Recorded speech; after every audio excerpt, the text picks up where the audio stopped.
খুলনা প্রকৌশল ও প্রযুক্তি বিশ্ববিদ্যালয়ে কুয়েটের উপাচার্য অধ্যাপক ডক্টর মোহাম্মদ মাসুদ এবং উপ-উপাচার্যকে অব্যাহতি দেওয়ার প্রক্রিয়া শুরু হয়েছে। সাংবাদিকদের কাছে আত্মপক্ষ সমর্থনের সুযোগ দাবি করেছেন বিশ্ববিদ্যালয়ের প্রভিসি। আর শিক্ষক সমিতির সাধারণ সম্পাদক জানান, তদন্ত ছাড়া এমন সিদ্ধান্ত ঠিক হয়নি।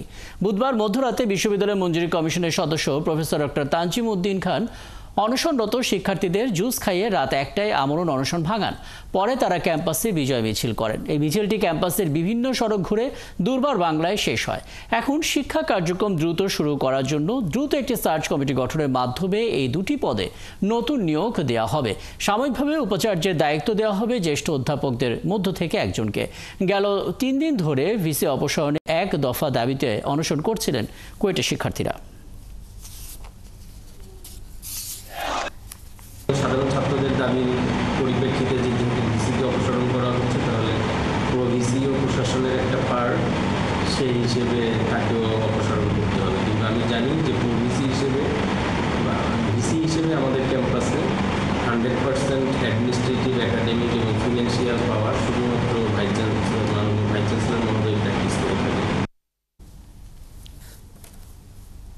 পরিবর্তিত পরিস্থিতিতে আমরা চেয়েছিলাম সবাই যে একটা বৈষম্যহীন রাজনীতি মুক্ত ক্যাম্পাস, এবং সেই প্রেক্ষিতে যারা বিশেষ করে শিক্ষার্থীরা রাজনীতি মুক্ত ক্যাম্পাসের আন্দোলন করে আসছিল, আমরা দেখতে পাচ্ছি তারাই আজ অন্ধকার রাজনীতির করাল গ্রাসে বন্দী। এ কারণেই 18ই ফেব্রুয়ারি 2025-এ আমাদের এই ক্যাম্পাসে উদ্বুদ্ধ সংকট নিরসনে শিক্ষকবৃন্দের কোনো চেষ্টা সফল হয়নি বলে শিক্ষকবৃন্দ মনে করে।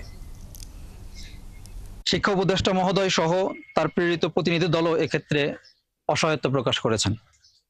ফলে সুষ্ঠু তদন্ত ছাড়া চাপের মুখে ভাইস চ্যান্সেলর ও প্রো ভাইস চ্যান্সেলরের অব্যাহতি সিদ্ধান্তে মূলত ন্যায় বিচারের পরাজয় হয়েছে।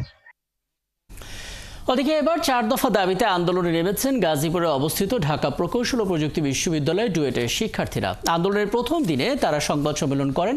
দুপুরে ডুয়েট ক্যাম্পাসে আয়োজিত এই সংবাদ সম্মেলনে ছাত্র নেতৃবৃন্দ জানান, সাম্প্রতিক সময়ে ডিপ্লোমা ইন ইঞ্জিনিয়ারিং শিক্ষার্থীদের কিছু দাবির প্রেক্ষিতে বিশেষায়িত প্রকৌশল বিশ্ববিদ্যালয় এবং অন্যান্য কিছু বিশ্ববিদ্যালয়ের শিক্ষার্থীদের ডিপ্লোমা ইন ইঞ্জিনিয়ারিং শিক্ষার্থীদের সমমর্যাদায় আসার প্রয়াস লক্ষ্য করা যাচ্ছে। এটি একজন বিএসসি ইঞ্জিনিয়ারের জন্য অত্যন্ত অসম্মানজনক এবং অগ্রহণযোগ্য বলে জানান তারা।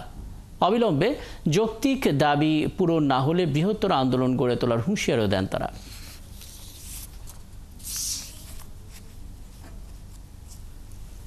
বিএসসি ইঞ্জিনিয়ার ও ডিপ্লোমা ইঞ্জিনিয়ারের মধ্যে শিক্ষাগত, পেশাগত এবং কাঠামোগত পার্থক্য রয়েছে। তাই বিএসসি ইঞ্জিনিয়ারদের সাথে ডিপ্লোমা ইঞ্জিনিয়ারদের একত্রিত করা অপ্রাসঙ্গিক।